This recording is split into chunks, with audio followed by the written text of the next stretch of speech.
Hello, अस्सलाम वालेकुम। वालेकुम सलाम जी I ma'am. Audible to all of you? Okay, screen share हो गई है आप सबसे? काइंडली मुझे बता दो। Yes ma'am. Yes ma'am yes. हो गई।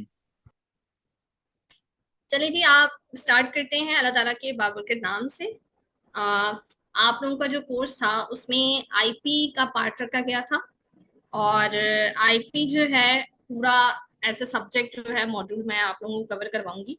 ठीक है, तो सबसे पहले हम बात करते हैं कि आईपी में आप लोगों को मैं क्या क्या कवर करवाऊंगी। ठीक है, इंटेलेक्चुअल प्रॉपर्टी लॉ में सबसे पहले मैं आप लोगों को कवर करवाऊंगी इंटेलेक्चुअल प्रॉपर्टी का इंट्रोडक्शन। फिर उसके मॉड्यूल्स में आ जाते हैं, सबसे पहले आ जाते हैं trademark, copyright, patent, design and geographical indications. ये 5 मॉड्यूल्स हैं जो इंटेलेक्चुअल प्रॉपर्टी लॉ में कवर करवाए जाएंगे। ठीक है,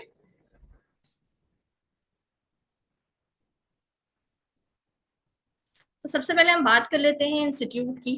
ठीक है, institute of corporate and taxation जो है वो रजिस्टर्ड है किससे? फेडरल बोर्ड ऑफ रेवेन्यू से, security exchange commission of Pakistan, chamber of commerce and intellectual property organisation से। ठीक है, हमारे 3 ऑफिस हैं जो इस्लामाबाद, कराची एंड लाहौर में हम वर्क कर रहे हैं। ठीक है, तो फर्स्ट मॉड्यूल की हम बात करें तो सबसे पहले मॉड्यूल मैं आपको स्टार्ट लेने जा रही हूँ, introduction to intellectual property. Madam please trainer का इंट्रोडक्शन करवाइएगा सर। सॉरी, ट्रेनर का इंट्रोडक्शन जरूरी है मैडम। जी। तो मेरा नाम है हिबा। ठीक है, मेरा पूरा नाम है हिबातुर रहमान। मैं एडवोकेट हूँ। ठीक है,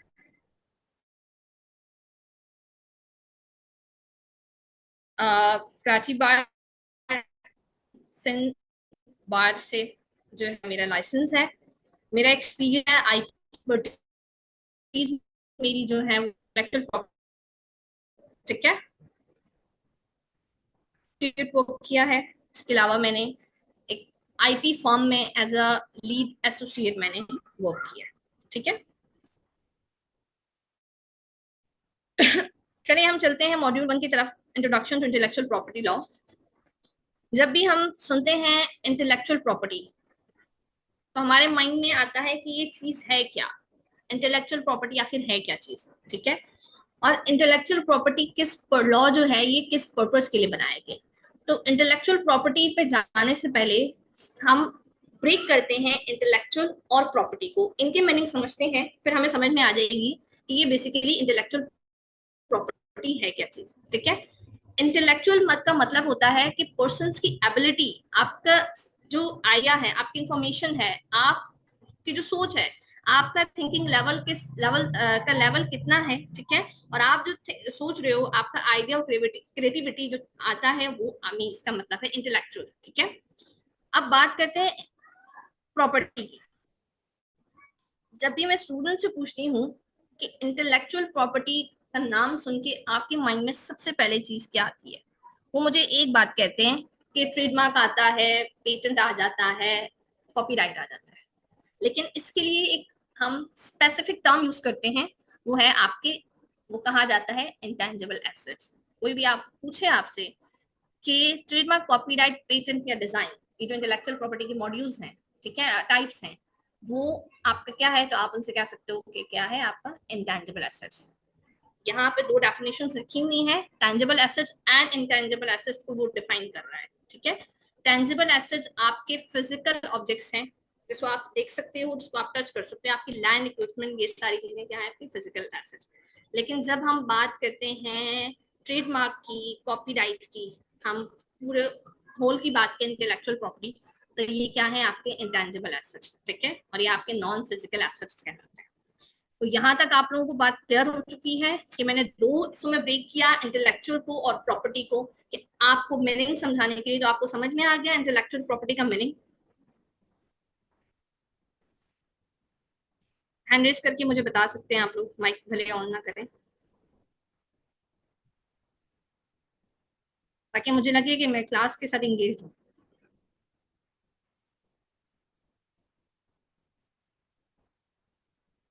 कोई रिस्पॉन्स नहीं आ रहा मुझे। चलें यस मैम, बिल्कुल समझ में आ रहा है। ठीक है, अब बात करते हैं इंटेलेक्चुअल प्रॉपर्टी है क्या। ठीक है, इंटेलेक्चुअल प्रॉपर्टी है आपकी माइंड की क्रिएशन, आपकी इन्वेंशन, आपका लिटरेरी वर्क, आपका डिजाइन, सैंपल्स, ये सारी चीजें इंटेलेक्चुअल प्रॉपर्टी में कवर होती हैं। ठीक है, आप राइटर हो, आप लिख रहे हो कुछ, ठीक है, आप म्यूजिशियन हो, आप कोई चीज कंपोज कर रहे हो, ठीक है, आप आपका आर्टवर्क बहुत अच्छा है, आप अच्छी से ड्राइंग्स बना लेते हो, ठीक है, ये सारी चीजें क्या हैं, वो प्रोटेक्ट होती हैं इंटेलेक्चुअल प्रॉपर्टी के थ्रू। ठीक है, इंटेलेक्चुअल प्रॉपर्टी इन सब आपके जो भी क्रिएशन है, आपकी इन्वेंशन है, आपके वर्क को वो प्रोटेक्ट करता है। आपका वर्क लिटरेरी वर्क है या आर्टिस्टिक वर्क है, ठीक है, वो इन सबको इंटेलेक्चुअल प्रॉपर्टी जो है वो कवर करता है। इंटेलेक्चुअल प्रॉपर्टी लॉ आपके इन राइट्स को प्रोटेक्ट करता है। ठीक है, अब बात आ जाती है कि importance of intellectual property. Intellectual property क्यों हमारे लिए इतना अहम हो चुका है। आप सब जानते हैं आज का दौर जो है वो डिजिटल है, ठीक है, एंड डिजिटल दौर में हमें बहुत डर रहता है कि यार ये चीज हमने बनाई है, 2 मिनट में वो कॉपी हो जाएगी। ठीक है, अगर हम कोई भी चीज अगर सोशल मीडिया पे अपलोड करते हैं वो सेकंड नहीं लगाता वायरल होने में। ठीक है, तो किस प्रोटेक्शन के लिए इंटेलेक्चुअल प्रॉपर्टी लॉ बनाया गया है कि अगर आपकी कोई भी क्रिएटिविटी है तो आप उसको किस तरह से प्रोटेक्शन पे लेके जा सकते हो। ठीक है, इंटेलेक्चुअल प्रॉपर्टी क्या करता है, प्रोटेक्शन करता है आपके एक्सप्लॉयटेशन ऑफ क्रिएटर्स एफर्ट्स। जो भी आप क्रिएशन कर रहे हो, आपकी जो एफर्ट्स आप डाल रहे हो वो आपको कवर करते हैं। ठीक है, it ensures that individuals and businesses receive fair recognition and reward for their innovation. Second point ये है कि आप कोई भी बिजनेस खड़ा कर रहे हो, ठीक है, तो मार्केट में आपको एक पहचान मिले। ठीक है, आप अगर पहचान अपनी बना रहे हो तो आपकी पहचान क्या है, वो कायम है। ठीक है, आपको फेयर रिकग्निशन मिले मार्केट में, और आपका अगर कोई कॉम्पिटिटिव मार्केट में आ जाता है तो आप उसको किस तरह से जो है प्रोटेक्ट कर सकते हो। ठीक है, essential for society progress and economic growth. ठीक है, तो आप जब एक मार्केट में आप मशहूर हो जाते हो तो आपका एक नाम बन जाता है। ठीक है, और आपकी इकोनॉमिक ग्रोथ भी हो रही होती है, तो उसको किस तरह से आपका एक बरकरार रखा जाए। ठीक है, तो ये इंटेलेक्चुअल प्रॉपर्टी आपको इस चीज का जामिन है कि वो आपकी प्रोटेक्शन करता है। ठीक है, act as a catalyst for investment in research and development for pursuing innovation. अब ये जो लाइन है ये स्पेसिफिकली जो कर रही है वो पेटेंट को कर रही है। ठीक है, जब मैं आगे जाऊंगी मॉड्यूल्स में तो आप लोगों को फर्दर एक्सप्लेन करूंगी ट्रेडमार्क क्या है, कॉपीराइट क्या है, पेटेंट क्या है, डिजाइन क्या है, तो आप लोग समझ जाएंगे कि ये चीजें फर्दर डिटेल में। ठीक है, अभी जस्ट मैं आपको एक इंट्रोडक्शन दे रही। अब बात आ जाती है टाइप्स। मैं अभी बार बार ले रही थी नाम, तो ये 4 टाइप्स हैं। ठीक है, इंटेलेक्चुअल प्रॉपर्टी की, trademark, copyright, patent and design. Fifth आ जाता है ज्योग्राफिकल इंडिकेशन, जो भी कंसिडर्ड होता है इंटेलेक्चुअल प्रॉपर्टी का पार्ट। ठीक है, इसकी टाइप, लेकिन मेनली इसकी 4 टाइप्स हैं जो कंसिडर्ड होती हैं। सबसे पहले है trademark, copyright, patent and design. ठीक है, तो यहाँ तक आप लोगों को इंटेलेक्चुअल प्रॉपर्टी का क्लियर हो चुका है कि बेसिकली इंटेलेक्चुअल प्रॉपर्टी है क्या चीज। यस मैम, बिल्कुल एग्जैक्टली। ठीक। Yes ma'am. चले, सबसे पहले पार्ट में मॉड्यूल जो कवर करूंगी वो है ट्रेडमार्क। ट्रेडमार्क का इंट्रोडक्शन मैं आपको देती हूँ। जी बोलें। Would you please repeat with general indications? Is it part of designs? Geographical indication. Yes, yes. मैंने आपसे कहा है geographical indication is considered as a type of intellectual property. All are types of IP, I guess. Trademark, copyright, patent. All are the parts of IP. आपकी voice मुझे clear नहीं है।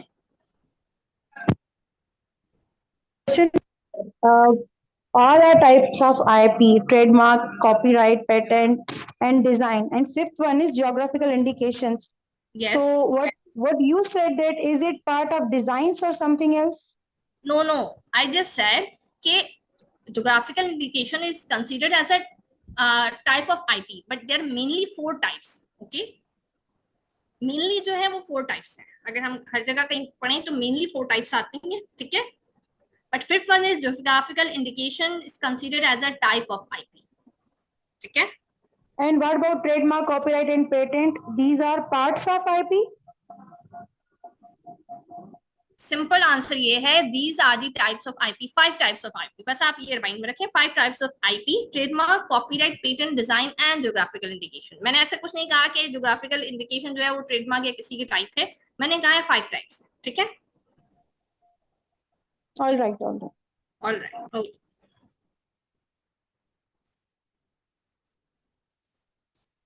चलें जी, बात आती है ट्रेडमार्क, ठीक है। अच्छा, और किसी को तो इस चीज पे कंफ्यूजन नहीं है? जो अभी इन लेडी ने क्वेश्चन मुझसे किया वो ये समझ रही थी शायद मैंने कहा है कि ज्योग्राफिकल इंडिकेशन है वो ट्रेडमार्क या किसी चीज की टाइप है। नो जी, मैम, आपने हैंड रेज किया है।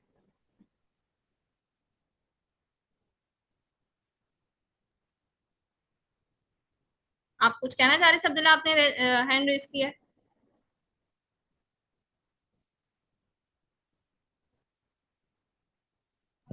सॉरी बाय मिस्टेक हुआ है। चलिए ठीक है। अच्छा मैम ये बताइए कि क्लास, ये जो पूरा आईपी का जो कोर्स है ये कितनी क्लासेस तक चलेगा? ये मैं अभी आपको नहीं बता सकती कि कितने क्लासेस में चलेगा, लेकिन एक पूरा कोर्स है तो ये टाइम टेकिंग है, ठीक है।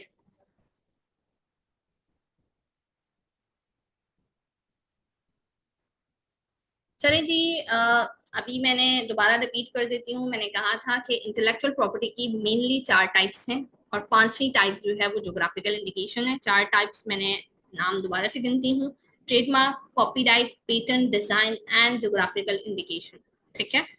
अब बात हम आते हैं ट्रेडमार्क पर, ठीक है।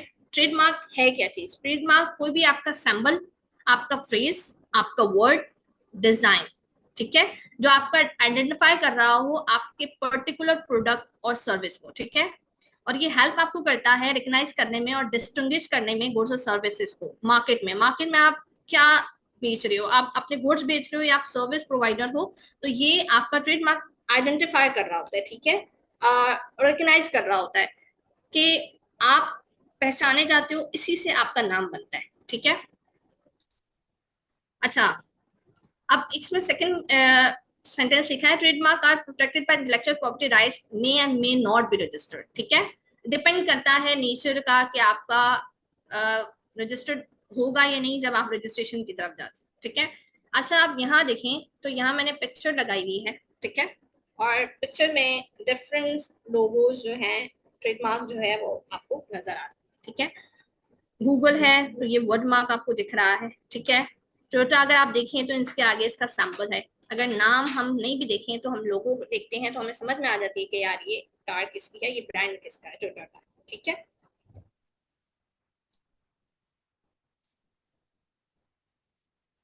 मैंने अभी कहा कि कोई भी वर्ड, फ्रेज, सैंपल क्या होता है वो है आपका ट्रेडमार्क जो है होता है, ठीक है। अब बात आ जाती है कि अगर मैं वर्ड मार्क और डिजाइन की बात करूं तो उसमें किस तरह से मैं डिफरेंस देख रहा हूँ, ठीक है। तो आपका जो वर्ड मार्क होता है ना, वो आपके ब्रांड के नेम को जस्ट प्रोटेक्ट कर रहा होता है। जो आपने ब्रांड का एक अपना नाम यूनिक से रखा है, तो वर्ड मार्क आपको जस्ट प्रोटेक्ट कर रहा होता है आपके ब्रांड के नेम को, वो आइडेंटिफाई कर रहा है आपके ब्रांड के नेम को। लेकिन जो आपका लोगो है वो आपके ब्रांड के डिजाइन के एलिमेंट को जो है वो प्रोटेक्ट कर रहा होता है, ठीक है। आपने मार्केट में कोई भी चीज लॉन्च करने जा रहे हैं, फॉर एग्जांपल मैं बिजनेस करने जा रही हूँ क्लोथिंग का, ठीक है, मैंने कोई यूनिक सा नाम रख दिया, ठीक है, वो एक वर्ड मार्क एक सिंपल है, लेकिन मैंने साथ में एक लोगो रखा, ठीक है। और अक्सर आपने देखा होगा पैकेजिंग में जो कोई भी बिजनेस जो हो रहे होते हैं उनमें पैकेजिंग होती है, पैकेजिंग में वर्ड मार्क नहीं होता, आपको जो है वो डिजाइन मार्क मिल रहा होता है। एग्जाम्पल सबसे बड़ी अगर मैं ले लूँ KFC या मैकडॉनल्ड्स की, जो घर घर में पाया जाता है, अगर आप खाते हैं तो आपने देखा होगा उसकी पैकेजिंग में पूरा नाम के बजाय लोगो होता है, ऐसे ही है। Yes ma'am. अभी ऐसा ही है ना? अभी तो स्ट्राइक चल रही है, उसकी बाइकआउट चल रहा है अभी तो। हाँ, बाइकआउट चल रहा है, मैं खुद बाइकआउट कर रही हूँ, मैं उस पर नहीं, लेकिन बात करने पे मेरे ख्याल में बाइकआउट तो नहीं है ना, एग्जाम्पल देने में। तो मैं आपको जैसे एग्जाम्पल दे रही हूँ कि आपका वर्ड मार्क और डिजाइन में फर्क क्या है, ठीक है। वर्ड मार्क हमेशा आपके ब्रांड के नेम को प्रोटेक्ट करेगा, लेकिन डिजाइन जो है उसका वो आपके ब्रांड के एलिमेंट्स को प्रोटेक्ट करेगा। जो आपका लोगो है वो आपके ब्रांड के डिजाइन के एलिमेंट को आपको जो है वो प्रोटेक्ट कर रहा होगा, ठीक है। और ज्यादातर लोगोज वगैरह जो है वो हम पैकेजिंग में यूज कर रहे होते हैं, तो हम जो नहीं भी पढ़ना लिखना जानता वो लोगो देख के फौरन पहचान लेते हैं यार ये इस ब्रांड का है, ठीक है। तो जो लोगो है वो ज्यादा आपके वर्ड मार्क से अहमियत रखता है कि ये आपकी पूरी आइडेंटिटी को जो है ना वो मार्केट में क्या है वो कर रहा होता है, रिकग्नाइज कर रहा होता है, ठीक है। Is that clear?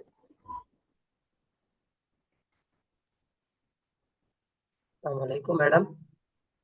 जी बोले। वालेकुम सलाम। मोहम्मद जुहैब एडवोकेट जी पास कर रहा हूँ। मैं कह रहा था जी मैडम नमाज की ब्रेक होगी या नहीं होगी या क्लास कंटिन्यू चलती रहेगी? देखें,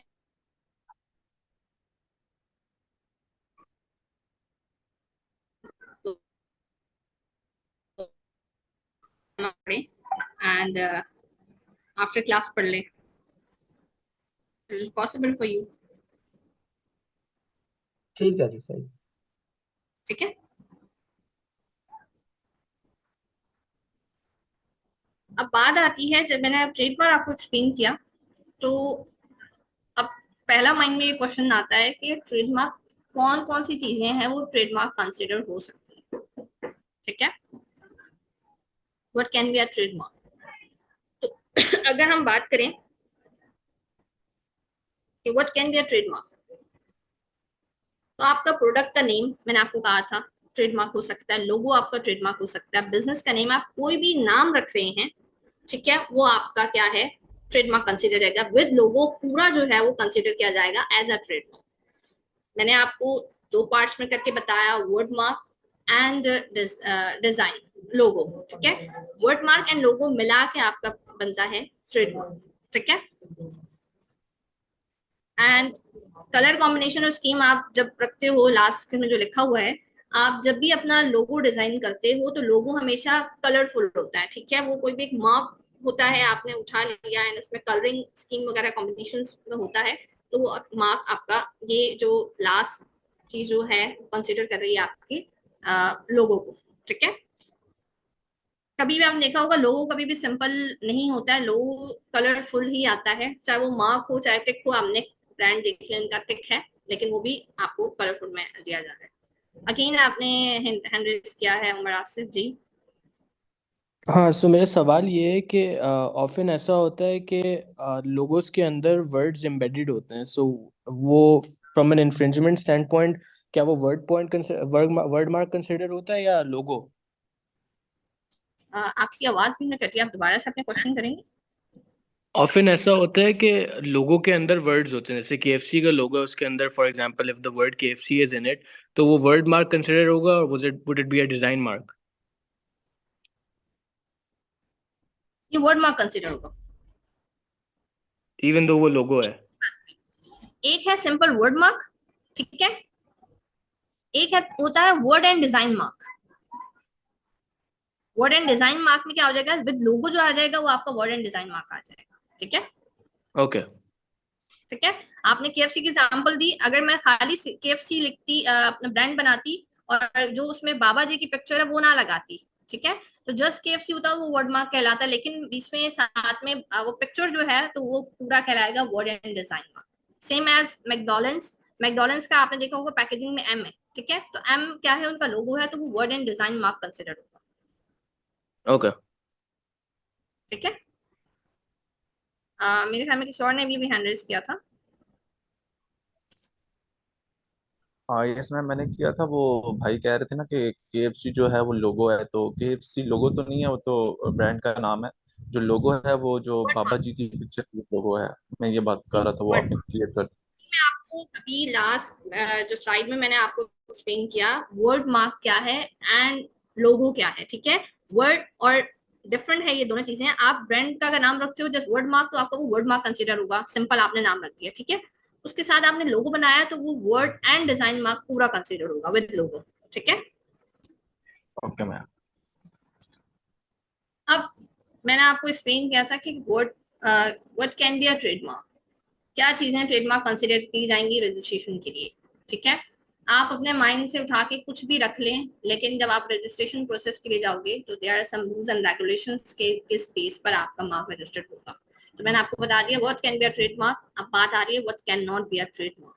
ठीक है, तो अब ट्रेडमार्क जो चीजें आपकी नहीं रूल्स एंड रेगुलेशन के अकॉर्डिंग जो कंसिडर नहीं होंगी वो है any mark that is already in use और similar to mark already in use. ठीक है, कोई भी मार्क ऑलरेडी यूज में है और आपको पता है और फिर भी आपने उठा के उसको रख लिया है, ठीक है, या वो सिमिलर है या वो आइडेंटिकल है, आइडेंटिकल, सिमिलर या ऑलरेडी यूज मार्क कभी भी आपके रजिस्ट्रेशन के लिए नहीं आप एक्सेप्टेबल है। ठीक है, जेनेरिक और डिस्क्रिप्टिव वर्ब। जेनेरिक क्या है? सिंपल, आपने देखा होगा मार्केट में जो है कराची हलीम, कराची बिरयानी, ये चीजें कॉमन है। ठीक है, पाकिस्तान फूड या स्ट्रीट के नाम से मशहूर, ये सारे जेनेरिक वर्ड है। Generic means common. ठीक है, तो कॉमन चीजें कभी भी आपकी ट्रेडमार्क में रजिस्ट्रेशन वो आपको एक्सेप्ट हो जाएगा एज एन ट्रेडमार्क, बट वो डिस्क्लेमर के साथ होगा। ठीक है, डिस्क्लेमर ये है कि मार्केट में कोई और अगर आ रहा है उसने भी कराची हलीम लगाना शुरू कर दिया तो आप उसको कैसे रोकोगे? ठीक है, आप जाके बोलोगे कि मेरा और उसका सेम है? नहीं, जेनेरिक वर्ड है। तो इसलिए रूल्स के अकॉर्डिंग जेनेरिक वर्ड और डिस्क्रिप्टिव वर्ड क्या है कि वो मार्क जो आपकी जो वो प्रोडक्ट है ना उसको एक्सप्लेन कर रहा हो। ठीक है, ऐसा भी मार्क जो है वो आपका रजिस्ट्रेशन में नहीं जाएगा। ठीक है, ये जेनेरिक और डिस्क्रिप्टिव जो है ना इसको माइंड में रखिएगा। ठीक है, कॉमनली यूज फ्रेजेस और मैसेजेस, जो कॉमनली फ्रेजेस हैं वो भी कभी भी आपका उसमें ट्रेडमार्क कंसिडर नहीं होगा। ठीक है, आपने सिंपल वर्ड उठा के रख लिया बी या सी, आपने उसको जो है ना डिजाइन बनाकर आपने कहा कि मैं रजिस्ट्रेशन के लिए जा रहा हूँ, मुझे कुछ नहीं, ना लोगो चाहिए ना वर्ड मार्क चाहिए, तो वो भी आपका कभी भी रजिस्ट्रेशन पे नहीं जाएगा।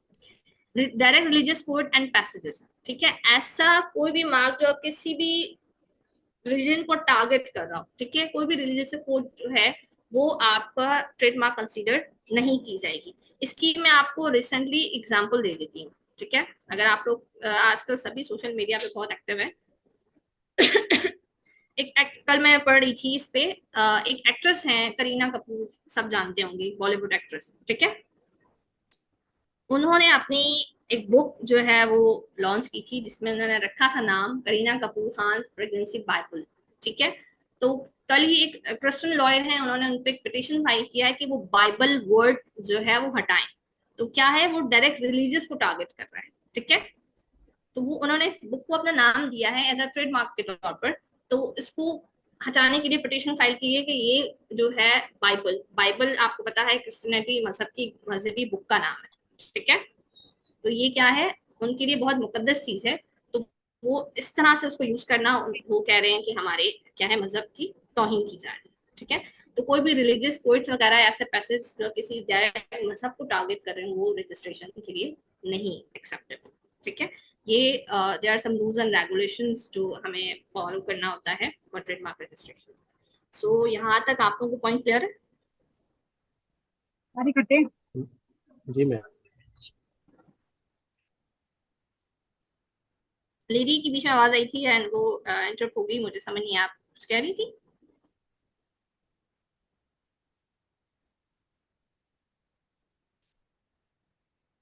चलें आगे बढ़ते हैं, मुझे नहीं ख्याल, तो आप लोगों को यहाँ कोई क्वेश्चन है तो मुझसे पूछ सकते हैं, फिर मैं नेक्स्ट मूव करूँ। Ma'am, please, can you provide example of like phrases or messages?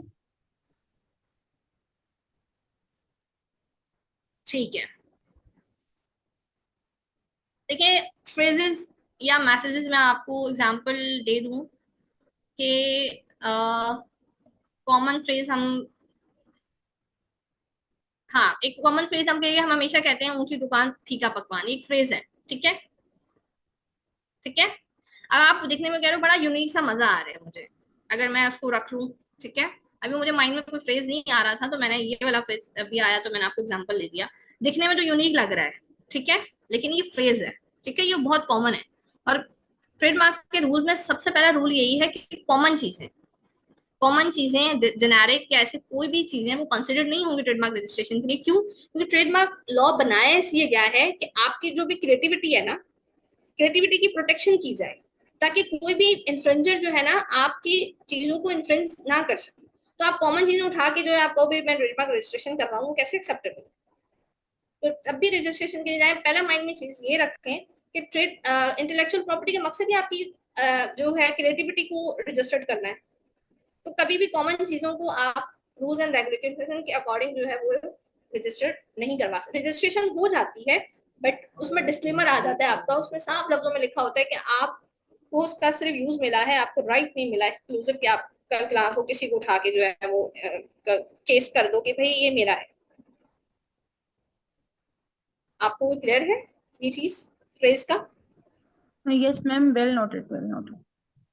Sorry, Well noted, ma'am. Thank you. Welcome.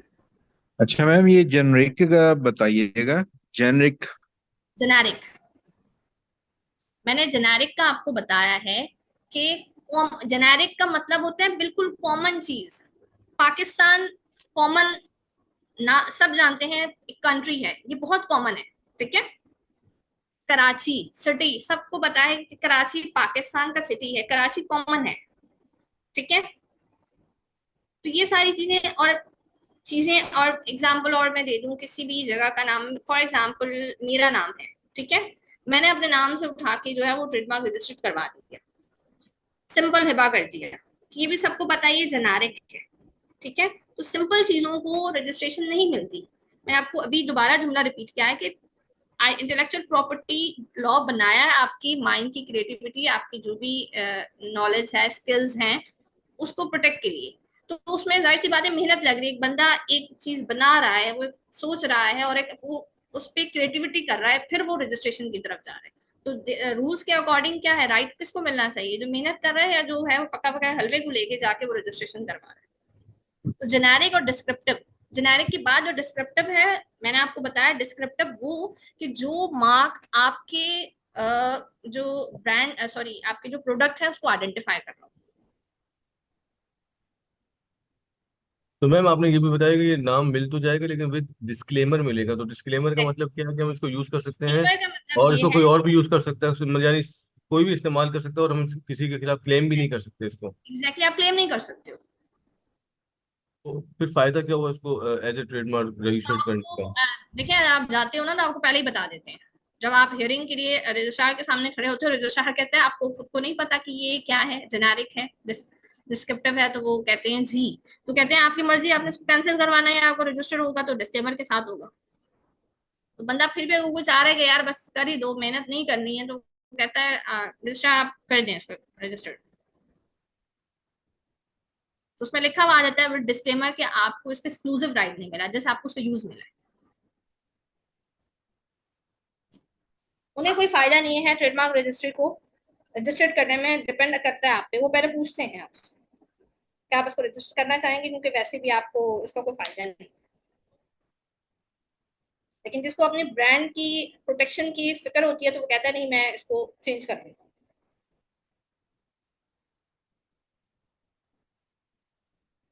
Ma'am, ji general charges कितने होते हैं ट्रेडमार्क के रजिस्टर करवाने के लिए? देखिए, आज इंट्रोडक्शन क्लास है, ठीक है, आपका सवाल अपने रखें, जब हम आगे तक पढ़ेंगे ना तो एक एक चीज एक्सप्लेन हो जाएगी, उसमें आपको पता लग जाएगा कि कितना आप एक्सपेंस है इसमें, ठीक है। ठीक है, अगर मैं भूल गया तो खुद ही बता दीजिएगा। वो आगे सब्जेक्ट आप जब पढ़ेंगे उसमें डिटेल में मैं आपको बताऊंगी पर फॉर्म के हिसाब से रजिस्ट्रेशन किस तरह से, तो उसमें एक एक चीज मेंशन है फॉर्म के अकॉर्डिंग, फी वगैरह सब। तो वो मुझे नहीं भी याद रहा, तो आप जब आगे पढ़ रहे होंगे आपको खुद समझ में आएगा, ठीक है। तो यहाँ तक आप लोगों को क्लियर है कि ट्रेडमार्क है क्या, ट्रेडमार्क क्या रजिस्टर्ड हो सकता है, क्या कंसिडर किया जा सकता है as a trademark but can not be considered as a trademark. Is that clear? जी मैम। ठीक है, मैम क्लियर है।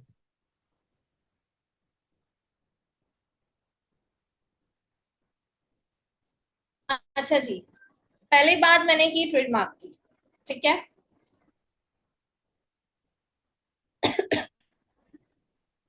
अब बात करते हैं कि ट्रेडमार्क की प्रोटेक्शन कैसे की जा सकती है। तो प्रोटेक्शन ऑफ ट्रेडमार्क, आपका ट्रेडमार्क तभी आपको प्रोटेक्शन आपको मिल सकती है जब वो रजिस्टर्ड होगा ट्रेडमार्क रजिस्ट्री से। पहले आप 20 साल 25 साल 30 साल से एक चीज यूज कर रहे हैं, लेकिन मार्केट में कोई आता है और उसने रजिस्टर्ड करवा लिया और अपना बिजनेस स्टार्ट कर लिया, आप उसके पीछे नहीं लग सकते कि ये मेरा है मेरा है मेरा है। उससे कैसे पता क्या आपका है? का डिजिटल दौर है, आप कोई भी चीज जो है वो सोशल मीडिया पे डालते हो, ठीक है, वो फौरन सर्कुलेट हो जाता है, ठीक है। तो आप उसकी वो एडवर्टाइजमेंट वगैरह करवा रहे होते हो, ठीक है, एड्स वगैरह दे रहे होते हो। तो डिपेंड करता है कि आपका जो ब्रांड है वो किस लेवल पे है, सिर्फ लोकल मार्केट पे ही आपका पॉपुलर है या आपकी जो मार्केट वैल्यू है वो इंटरनेशनल भी है, ठीक है। अच्छा, प्रोटेक्शन की बात आ जाता है वर्ल्ड वाइड यूज। जब हम पाकिस्तान में रजिस्ट्रेशन जो करवाते हैं वो करवाते हैं इंटेलेक्चुअल प्रॉपर्टी ऑर्गेनाइजेशन पाकिस्तान के थ्रू, लेकिन अगर हमें वर्ल्ड वाइड रजिस्ट्रेशन करवानी है तो हम करवाते हैं वाइपो के थ्रू, ठीक है। वाइपो है वर्ल्ड इंटेलेक्चुअल प्रॉपर्टी ऑर्गेनाइजेशन, ये ऐसी ऑर्गेनाइजेशन बनाई गई है जो आपको सेवरल एडिशन नेशंस में जो है रजिस्टर करवा सकती है एट अ टाइम। और आप पाकिस्तान में रहकर भी वाइपो के थ्रू जो है, ठीक है, आप डिफरेंट कंट्रीज में एज अ जो है अपना ट्रेडमार्क रजिस्टर करवा सकते हैं। अगर आपका बिजनेस बहुत बड़ा है और आप उसको ग्रो कर रहे हो डिफरेंट कंट्रीज में तो आप करवा सकते हो, ठीक है। पाकिस्तान में सिस्टम है उसको कहते हैं मेडिट सिस्टम, जिसके थ्रू आप वो वाइपो से लिंक करता है, जिसके थ्रू आप सेवरल कंट्रीज में अपने रजिस्ट्रेशन करवा सकते हो। लेकिन फॉर पहला उसकी शर्त ये है कि आपका अपने लोकल कंट्री में रजिस्ट्रेशन होना जरूरी है। लोकल कंट्री में आपका बिजनेस होना जरूरी है। ये नहीं है कि आपने उठाया मार्क रखा और आप पाकिस्तान में रजिस्ट्रेशन करवाएंगे और आप पहले पहुंच गए इंटरनेशनल रजिस्ट्रेशन के लिए। आप कि पाकिस्तान में रजिस्ट्रेशन होगी, आपका पाकिस्तान में बिजनेस होगा, देन उसको बेस बनाते हुए आप एप्लीकेशन मूव करते हो कि ये मेरा बिजनेस है एंड मैं इसको वर्ल्ड वाइड भी जो है वो मूव करना चाहता हूँ। तो इस वजह से आप एप्लीकेशन देते हो कि भाई मेरा सेवन अदर कंट्रीज में रजिस्ट्रेशन हो जाए। मैम जो ट्रेडमार्क हम यहाँ कोई भी करवाते हैं तो वो सिर्फ पाकिस्तान की टेरिटोरियल जुरिडिक्शन तक होता है, बाहर उसको कोई भी यूज कर सकते हैं अनटिल कि हम उसको इंटरनेशनली जो है वो रिकॉग्नाइज ना कर पाए। अच्छा, आपका जो क्वेश्चन है ना वो आप आंसर आपको अभी मिल जाएगा। आप देखें स्लाइड में लिखा है ट्रेडमार्क एंड द इंटरनेट। मैंने अभी एग्जांपल दिए, जब आप ट्रेडमार्क रजिस्टर्ड करवाते हो ना तो उसके आप एडवर्टाइजमेंट करवा रहे हो। मैंने आपको अभी ये भी एग्जांपल दी कि आज का डिजिटल दौर है, आप जब भी कोई चीज मार्केट में लाते हो, अगर आप जरा सा भी उसको सोशल मीडिया पे करते हो वो एकदम से सर्कुलेट होता है। ऐसा ही 100% ऐसी। ऐसे ही है ना। तो अगर आप कोई रजिस्ट्रेशन करवा रहे हो और आपने रजिस्ट्रेशन, जाहिर सी बात है आप किसी पर्पस के लिए करवा रहे हो, अपने बिजनेस के लिए, आपने बिजनेस की रजिस्ट्रेशन कराई, आप पहले किसके लिए जाते हो? मार्केटिंग की तरफ जाते हो ना। आपका होता है कि मार्केटिंग होगी तो ही मेरे पास जो है कस्टमर्स बढ़ेंगे, ठीक है, कंज्यूमर्स उतने ही मेरे पास आएंगे। तो ऐसा कैसे पॉसिबल है कि अगर आपका एक आपने रजिस्ट्रेशन करवाई और वो वर्चुअली जो है वो नहीं पॉपुलर हो रहा? ऐसा पॉसिबल है? मैं यहाँ बैठ के, मैं पाकिस्तान में बैठ के मैं वर्ल्ड वाइड की चीजों को देख सकती हूँ, ठीक है। अब निक कितना बड़ा ब्रांड है, वो इंटरनेशनल ब्रांड है या पाकिस्तानी ब्रांड है? हेलो, मैं आपसे मुखातिब हूँ, तुमसे क्वेश्चन कर रहे थे, नाम मैंने नहीं देखा आपका। मैम अब्दुल खालिक बात कर रहा हूँ, आपका सवाल मैं समझ नहीं सका। आपका सवाल ये था कि आपने रजिस्ट्रेशन करवाई पाकिस्तान में, ठीक है, तो क्या उसकी वर्ल्ड वाइड भी जो रिजेक्शन होगी? ऐसे ही? जी बिल्कुल यही काम। तो मैंने आपसे कहा है कि आप जब रजिस्ट्रेशन के लिए जाते हो तो जाहिर सी बात है आप अपना बिजनेस स्टार्ट करना चाह रहे हो, आपकी प्रोटेक्शन के लिए रजिस्टर्ड के लिए जा रहे हो। यस। तो आप जब रजिस्ट्रेशन करवा लोगे तो आप ऐसे ही बैठ जाओ कि आप उसकी मार्केटिंग तो जाहिर सी बातें करोगे ना कि भाई मेरा कंज्यूमर्स बढ़े, मेरे कस्टमर्स बढ़े, लोगों को अवेयरनेस हो कि ये मैं बिजनेस चला रहा हूँ। यस। तो आप उसको सोशल मीडिया के थ्रू मार्केटिंग करोगे, आप एड चलाओगे टीवी पे, तो वो क्या वो वर्ल्ड वाइड आप खुद ही आपका नहीं जाना पहचाना जाएगा? जाना जाएगा बिल्कुल। हाँ। तो ट्रेडमार्क एक कंट्री में होने का मकसद भले उसकी रजिस्ट्रेशन नहीं है, लेकिन क्या है, वर्चुअली क्या है, वो रिकग्नाइज होता है पूरे वर्ल्ड में, ठीक है। उसके बाद जब आपका बिजनेस, आपको लगता है कि यार इतना बड़ा ग्रो हो चुका है, तो फिर आप जाते हो मल्टीपल रजिस्ट्रेशन की तरफ, डिफरेंट कंट्रीज की तरफ। लोकल आपका अगर है ब्रांड और आप उसको पाकिस्तान में ही रख रहे हो, तो वर्ल्ड वाइड भले कोई उसको यूज कर रहा है तो इसका फर्क नहीं पड़ता। लेकिन अगर कोई बहुत बड़ा ब्रांड इंटरनेशनल है और आप उसका लोकल पे उठा के अगर यूज करना चाह रहे हो, तो वो फिर आप पर कर सकता है क्लेम कि भाई मेरा इंटरनेशनली ब्रांड है और मल्टीपल कंट्रीज में रजिस्ट्रेशन है, और वो अगर कहे कि मेरा पाकिस्तान में भी रजिस्टर्ड है तो भी आपको इशू हो सकता है। मैं आपको एग्जांपल और इस पे दे देती हूँ, क्लियर आपको हो जाएगी।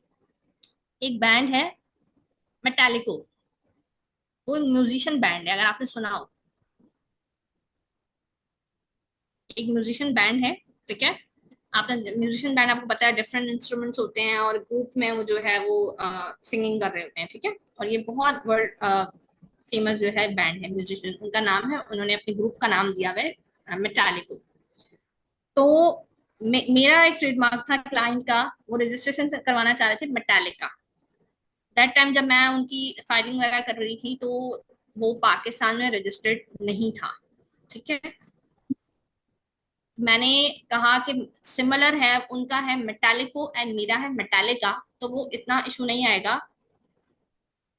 तो मैं उसको रजिस्ट्रेशन की तरफ ले गई। जब मेरी हियरिंग पे आया, तो मुझे रजिस्ट्रार ने कहा कि ये इनकी पाकिस्तान में भी रजिस्ट्रेशन के लिए फीस सबमिट हो चुकी है, तो आप इसको चेंज करना चाहें। मैंने कहा सर आप ये देख लें कि वो एक म्यूजिशियन बैंड है और मैं मेटल की चीजें जो मेरे क्लाइंट है वो बनाते हैं, तो जैसा वो सिमिलर है, वो मेटालिको है, मैं मेटालिका हूँ।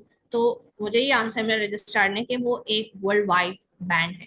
मुझे नहीं पता कि वो म्यूजिशियन है, मुझे नहीं पता कि वो क्या कर रहे हैं, लेकिन एक उनका नाम है वर्ल्ड वाइड, ठीक है। और उन्होंने पाकिस्तान में भी रजिस्ट्रेशन करवा ली है, तो सिमिलर होने की वजह से आपको इसका राइट नहीं मिल सकता, रजिस्टर्ड ही नहीं होगा, ठीक है।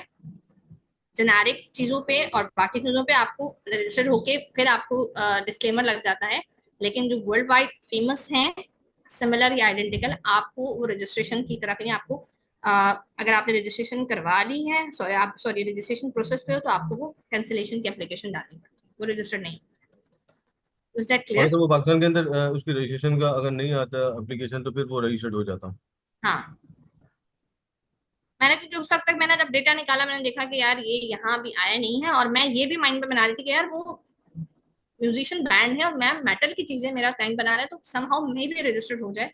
तो रजिस्ट्रार ने कहा मुझे नहीं पता कि वो क्या बना रहे हैं, वो रजिस्ट्रेशन उनके पाकिस्तान में भी हो चुकी है, सो आपको नहीं ये मिल सकता, आप कैंसिलेशन फाइल कर, ठीक है। जी बार बार स्टूडेंट जो है वो हैंड रेज कर रहे थे, मैं अपना पॉइंट क्लियर करने में लगी हुई थी। अब आप दोबारा हैंड रेज करें तो मैं आपका नाम देख के आपको कॉल आउट करूँ।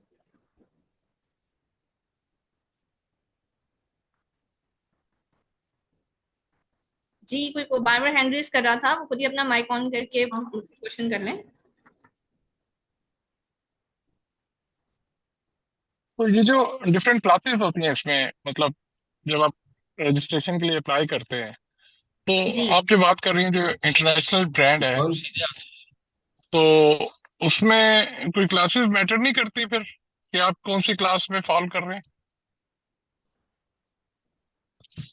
आप क्लासेस और गुड्स एंड सर्विसेज की बात की है ना आपने, ठीक है। तो मार्क जी जी। हमेशा आप जिस पर्पस के लिए जा रहे होते हो ना, आप, मैंने कहा मैं शूज बना रही हूँ, ठीक है, या हेड शूट बना रही हूँ, जो भी क्लोथिंग में है ओवरऑल आ जाता है, ठीक है। तो मुझे पहले देखना पड़ेगा कि मेरी जो गुड्स हैं वो कौन सी क्लास में फॉल कर रहे हैं, उसके अकॉर्डिंगली ही मैं रजिस्टर करवाऊंगी। मैं बना रही शूज हूँ और मैं जा रही हूँ किसी और उसके क्लास में, तो वो उस पर भी ऑब्जेक्शन आ जाता है, ठीक है। और बाकी जो आप डिटेल गुड्स एंड सर्विसेज की हैं, वो डिटेल में जब हम जाएंगे और प्रैक्टिकल जब करेंगे तो आपको ये चीजें समझ में आ जाएंगी, ठीक है। मैम मेरा एक क्वेश्चन ये है कि पाकिस्तान में कौन सा इदारा इसको रजिस्टर करता है? मैंने आपको बताया है, अगर आपने गौर से सुना हो, intellectual property organisation Pakistan, IPO।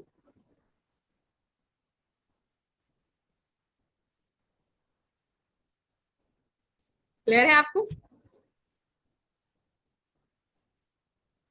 तो ये जो कहा जाता है कि जब कोई मार्क आप कोई भी कंसीव करता है उस आइडिया को, तो from the date of conception वो राइट वेस्ट कर रहा होता है उसको, जो जो उसको कंसीव करता है, उस मार्क को, उस लेटर को, यानी कि कॉम्बिनेशन को।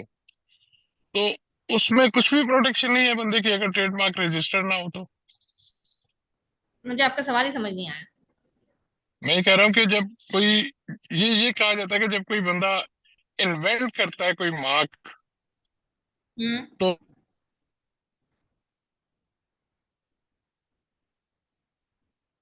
आपकी आवाज उसमें वेस्ट करते हैं जो उसको इन्वेंट है या जो कंसीव करता है। आपकी आवाज बीच में बिल्कुल हेलो। ड्रॉप हुई थी, तो आपने बीच में क्या बोला मुझे? आप कह रहे हो कोई भी बंदा एक चीज इन्वेंट कर रहा है, ठीक है, आगे आप क्या कहना चाह रहे हो?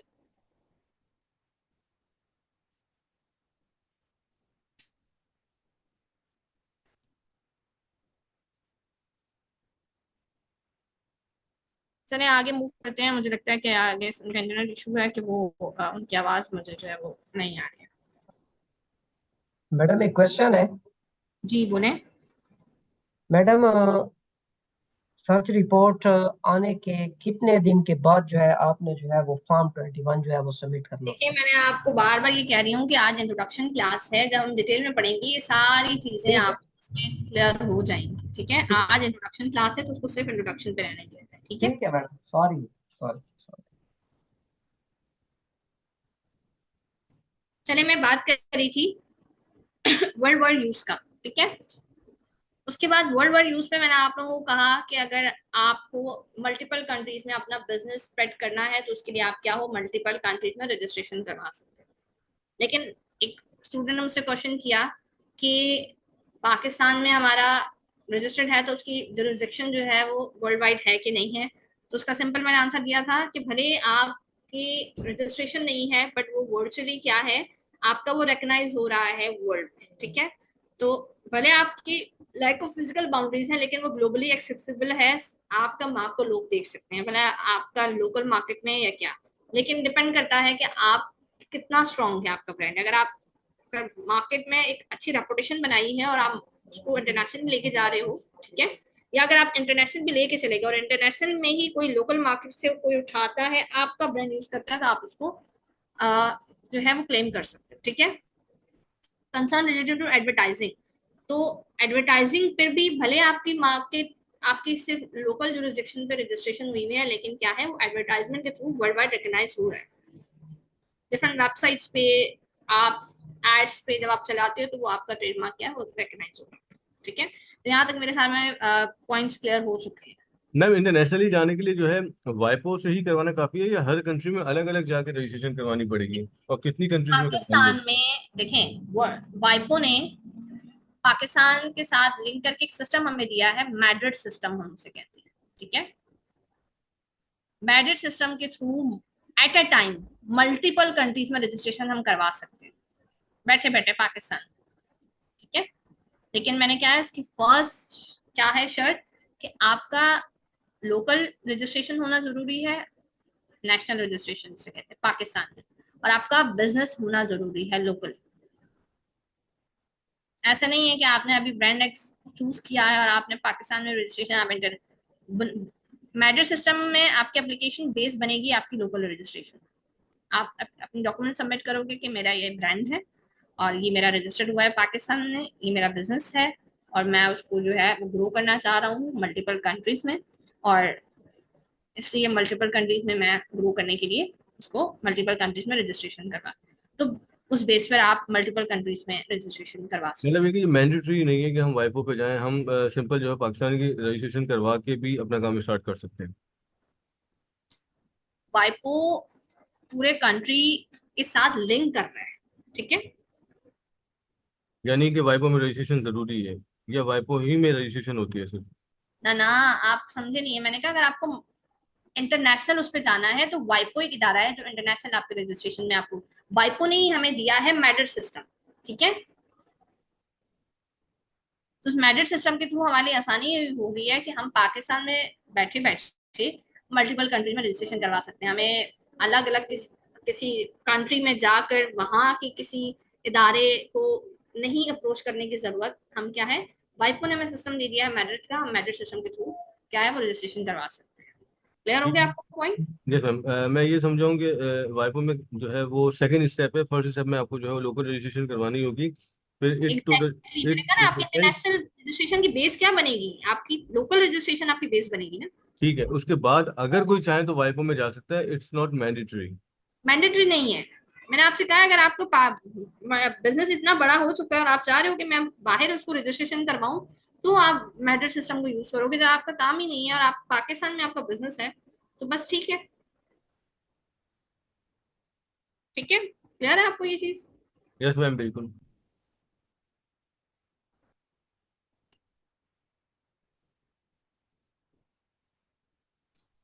ये चार इंटरनेशनल रजिस्ट्रेशन अथॉरिटीज के लिए 4 अथॉरिटीज हैं जो आपकी इंटरनेशनल रजिस्ट्रेशन करती है। ठीक है, मैंने आपको बता दिया कि इंटरनेशनल रजिस्ट्रेशन में ट्रेडमार्क के लिए जो है हम यूज करते हैं मैड्रिड सिस्टम। ठीक है, अगर हम इंडस्ट्रियल डिजाइन की बात करें तो हॉकी सिस्टम है। अगर हम बात करें ज्योग्राफिकल इंडिकेशन की तो है लिस्बन सिस्टम है। पेटेंट कॉर्पोरेशन ट्रीटी जो है वो आपके रजिस्ट्रेशन करती है पेटेंट। ये 4 सिस्टम है जो इंटेलेक्चुअल प्रॉपर्टी के जो टाइप्स हैं उनको रजिस्टर करते हैं। ठीक है, यहाँ तक क्लियर है? अब आप लोग इससे पहले कोई क्वेश्चन कर दे कि मैडम आपने ट्रेडमार्क का बता दिया, ट्रेडमार्क का इंटरनेशनल सिस्टम है, पेटेंट का है, डिजाइन का है, लेकिन आपने कॉपीराइट का नहीं बताया कि कॉपीराइट का इंटरनेशनल सिस्टम क्यों नहीं है। ऐसे ही माइंड में क्वेश्चन अभी आ सकता था आप लोगों के। कॉपीराइट का रजिस्ट्रेशन का मतलब है आपकी ये रजिस्ट्रेशन वर्ल्ड वाइड है और आपको अदर कंट्रीज में रजिस्ट्रेशन की जरूरत नहीं है। ठीक है, कि कॉपीराइट का टाइम पीरियड आपको बहुत लेंथी मिलता है एज कम्पेयर टू अदर जो इंटेलेक्चुअल प्रॉपर्टी की जो टाइप्स हैं उसमें। ठीक है, कॉपीराइट के लिए आपको जरूरत नहीं पड़ती है किसी अदर कंट्रीज में मैड्रिड सिस्टम जैसे ट्रेडमार्क के लिए है एंड बाकी जो मैंने आपको बताए हैं। तो कॉपीराइट का ऐसा कोई सीन नहीं है, कॉपीराइट के लिए हमें जरूरत नहीं है। कॉपीराइट में हमने पाकिस्तान में रजिस्ट्रेशन करवा लिया था कॉपीराइट, तो वो वर्ल्ड वाइड रिकॉग्नाइज है। ठीक है, और इसके रजिस्ट्रेशन जी मुख्तार साहब आपने हैंड रेस किया है।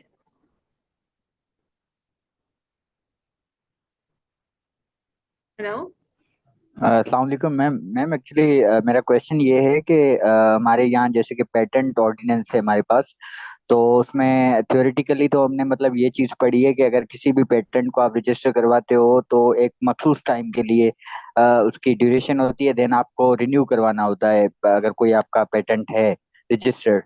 तो do we have any system of trademark और डिज़ाइन, इनमें भी कोई स्पेसिफिक टाइम पीरियड होता है? ये मैं बार बार बोल रही हूँ, ये आप आगे ये आप जो क्वेश्चंस कर रहे हैं ये बहुत आगे वाले क्वेश्चंस कर रहे हैं। ठीक है, जब सब्जेक्ट को पढ़ोगे ना आगे मैं आपको बताऊंगी, ये सारे पॉइंट्स आपके क्लियर हो जाएंगे कि रजिस्ट्रेशन टाइम पीरियड कितना है, रिन्यूअल कब आप करवाओगे। ठीक है, ये सारी चीजें हम आगे पढ़ेंगे। आगे अभी जस्ट इंट्रोडक्शन, जस्ट आपको इंट्रोडक्शन दे रही हूँ कि ये बेसिक क्या है। ठीक है, ऑलराइट। काइंडली क्वेश्चन करने से पहले ये सोच रहे हैं कि आप अगर आपका क्वेश्चन बेसिक है तो मैं उसको आंसर करूंगी, अगर आप बहुत आगे डेप्थ में जा रहे हैं तो अगर आप डेप्थ में पढ़ोगे तो आपको चीजें क्लियर होगी।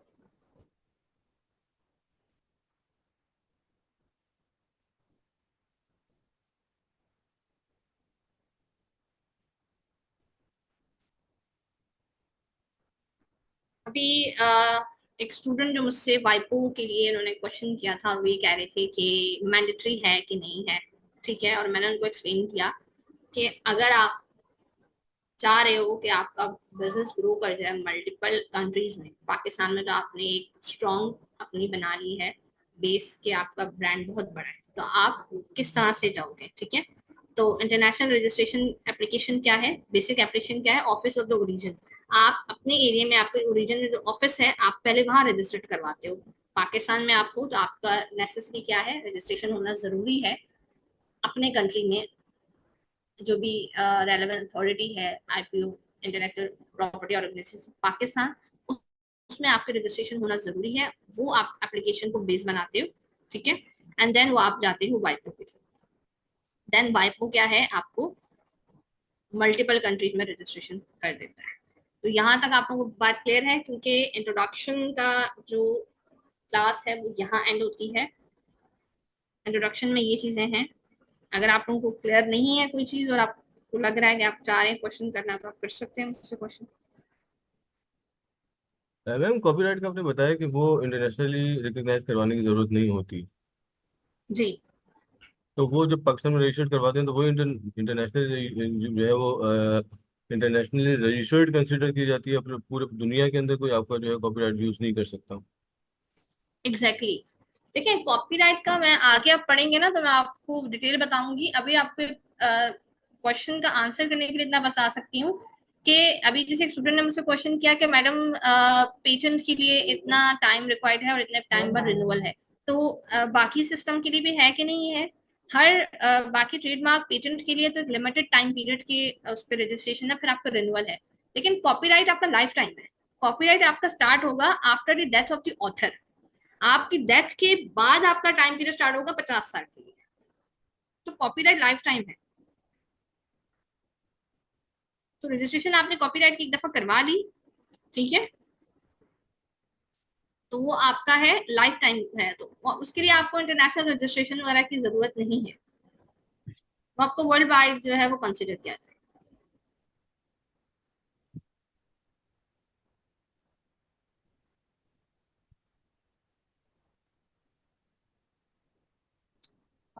क्लियर है आप लोगों को ये चीजें यहाँ तक?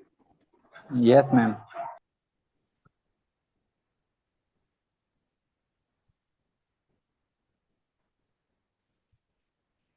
Any other question? कोई क्वेश्चन करना चाह रहा है तो कि अच्छा मैम ये बताइएगा कि ये बता दीजिएगा कि ट्रेडमार्क इंटेलेक्चुअल प्रॉपर्टी के ऑर्डिनेंस के लिए कोई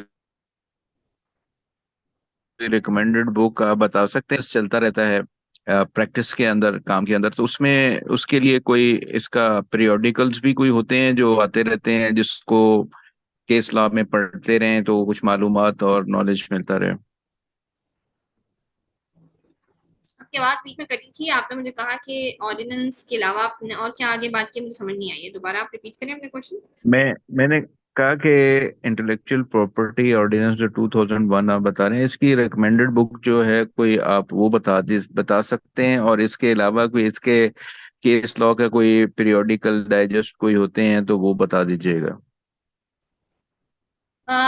जब हम आगे कोर्स पे चलेंगे, ठीक है, जब डिटेल में, अभी मैं नेक्स्ट क्लास में आपको जब बताऊंगी, हम फर्दर जब मॉड्यूल्स कवर करेंगे उसमें मैं आपको बता दूंगी जो भी रेलेवेंट केस लॉज वगैरह हैं आप स्टडीज के लिए, ठीक है। आपको help ma'am designated contracting party का मतलब है जिसको वो इशू हो रहा है ट्रेडमार्क? जी।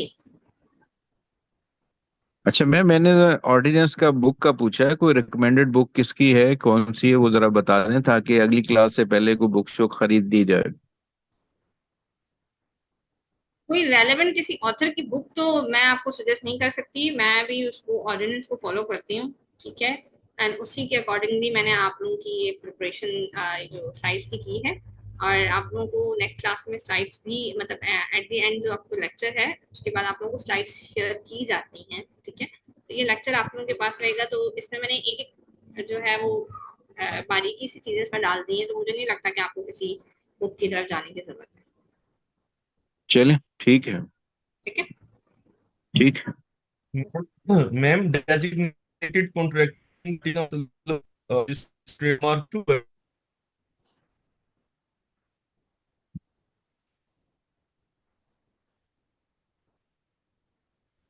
देखें, ये भी आपका जो क्वेश्चन है ना, ये जब आप आगे पढ़ेंगे तो आपको समझ आएगा। मैं आपको इतना बता देती हूँ कि जब आप ट्रेडमार्क रजिस्ट्रेशन के लिए जाते हो ना, भले तो वो रजिस्ट्रेशन जो है थ्रू फाइलिंग आपकी रजिस्ट्रेशन नहीं हो जाती है, ठीक है।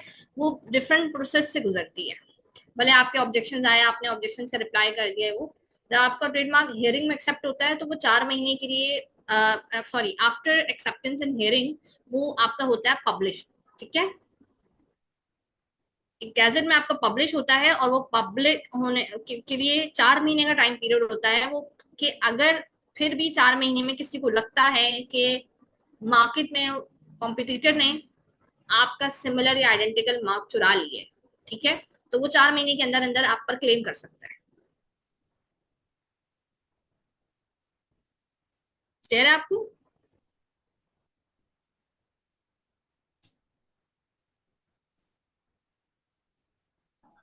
मैम एक क्वेश्चन था। जो आपने ज्योग्राफिकल इंडिकेशन के बारे में बताया, तो जी उसका मतलब आप थोड़ा थोड़ा सा थोड़ी बेसिक कॉन्सेप्ट बता देंगी, ये किस तरीके से होता है? जैसे कि पेटेंट का तो बताया, ट्रेडमार्क, डिजाइन, लोगो, ये। ज्योग्राफिकल इंडिकेशन क्या है कि आप जहां बिलोंग कर रहे हो, ठीक है, उस एरिया की खसूसियात क्या है।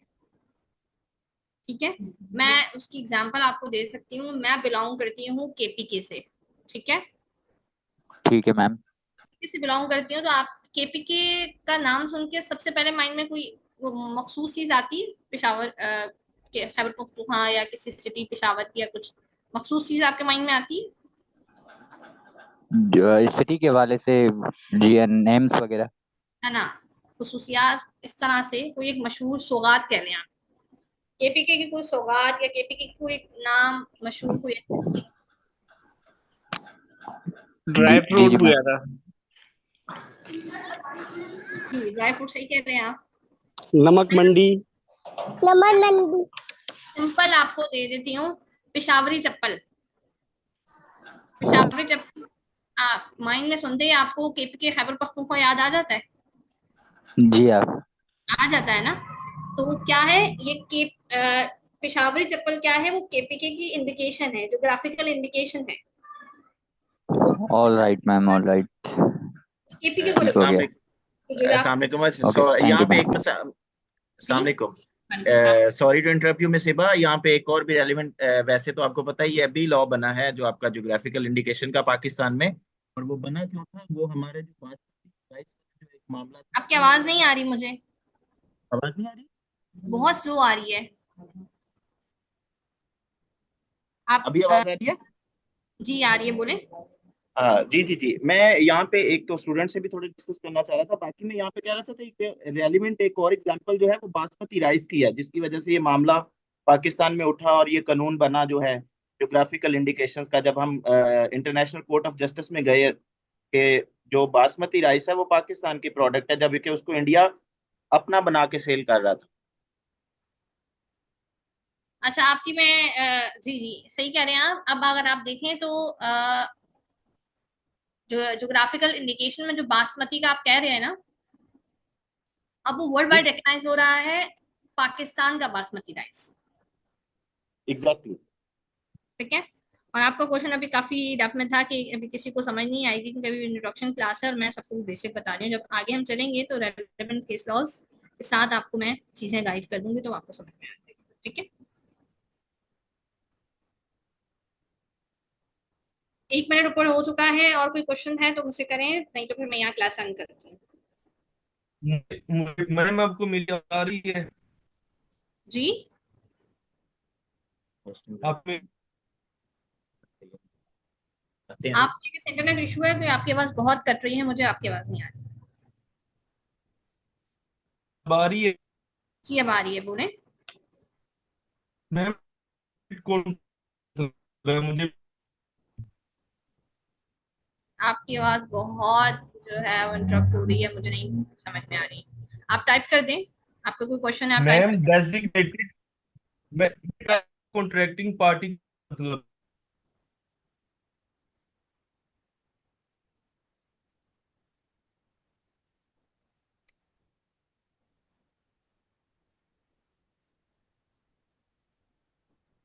जी शायद उनकी तरफ कोई नेटवर्क प्रॉब्लम है, आई गेस। मिस आपकी क्लास कंप्लीट हो गई है? जी मेरा इंट्रोडक्शन क्लास यहाँ कंप्लीट हो गई है। मैं जिस क्वेश्चंस के लिए थी, अगर एनी अदर क्वेश्चंस हैं तो करें, नहीं तो फिर मैं क्लास एंड करूँ, क्योंकि ऑलरेडी जो है वो 2 मिनट ठीक ऊपर है, हो चुका है। Thank you so much. बाकी मैं स्टूडेंट से भी यही कहूंगा, डियर स्टूडेंट्स, इंशाल्लाह आप इस हवाले से बिल्कुल परेशान ना रहो। हमेशा आपकी आवाज भी कि जोर से बोले, थोड़ा लाउड। अभी आवाज क्लियर है? जी अब क्लियर है। अच्छा, मैं स्टूडेंट से भी यही रिक्वेस्ट करना चाह रहा था कि आप लोग जो है इंशाल्लाह टू द टॉपिक से रेलेवेंट क्वेश्चन करते जाएं, और इस बात की जो है आप तसल्ली रखेंगे कि इंशाल्लाह इस प्लेटफॉर्म से आपकी कोई भी तशकील बाकी नहीं रहेगी। तो हमने कोर्स कंटेंट के अंदर जो हमने आउटलाइन आप लोगों के साथ शेयर की हुई है वो सारा कंटेंट कवर होगा। ठीक है, बाकी आप ट्रेनर के साथ चलें जो जो टॉपिक चल रहा हो, टॉपिक से रेलिवेंट आप क्यूरीज अपनी लेके आएं, और जो टॉपिक चल रहा हो उसी दिन क्लास में डिस्कस करें। इंशाल्लाह वो आपकी क्यूरीज भी जो है वो एड्रेस होंगी, और कोई भी तशवीरी आपकी बाकी नहीं रहेगी इंशाल्लाह। Thank you so much miss शिफा। बाकी इंशाल्लाह फर्दर जो है नेक्स्ट वीक से इसकी क्लासेस रेगुलर स्टार्ट करते हैं, और उसके हवाले से अनाउंसमेंट भी कर दी जाएगी ग्रुप के आपकी अंदर। आवाज बहुत कम हो गई। दूसरी हमने आमिर भी साहब पूछा आपकी था। आवाज बिल्कुल गायब हो जाती है बीच में। आमिर साहब आप सुन रहे हैं मुझे? जी जी मैं सुन रहा हूँ। आपकी आवाज बिल्कुल, आप स्टार्ट करते हैं बोलना लाउड होती है और बीच में बिल्कुल वो गायब सी हो जाती है। शायद मेरी तरफ भी कोई नेटवर्क का प्रॉब्लम आ गया होगा। आज मेरे ख्याल में पाकिस्तान में कोई इंटरनेट इशू तो नहीं है? सबके यहाँ आ रहा है, मेरे भी आ रहा था स्टार्ट में। मैं ऑफिस में बैठा हूँ, 100 MB की स्पीड है मेरे पास, लेकिन समझ नहीं आ रही। एनी हाउ डियर स्टूडेंट्स, आज की क्लास जो है कंप्लीट हो गई है। बाकी इंशाल्लाह मैं आमिर साहब नहीं समझ में आ रहा आप क्या बोल रहे हैं। चले ठीक है। जी दूसरा ये पूछना था, इनकम टैक्स की हमारी वहां पर अब रुक की क्लासेस जहाँ तक। अच्छा, टैक्स के हवाले से जो भी क्वेश्चन है ऐसा कि आप चैट में कर लें ग्रुप में। ये मैं इंट्रोडक्शन क्लास पर यहाँ एंड करती हूँ, ठीक है।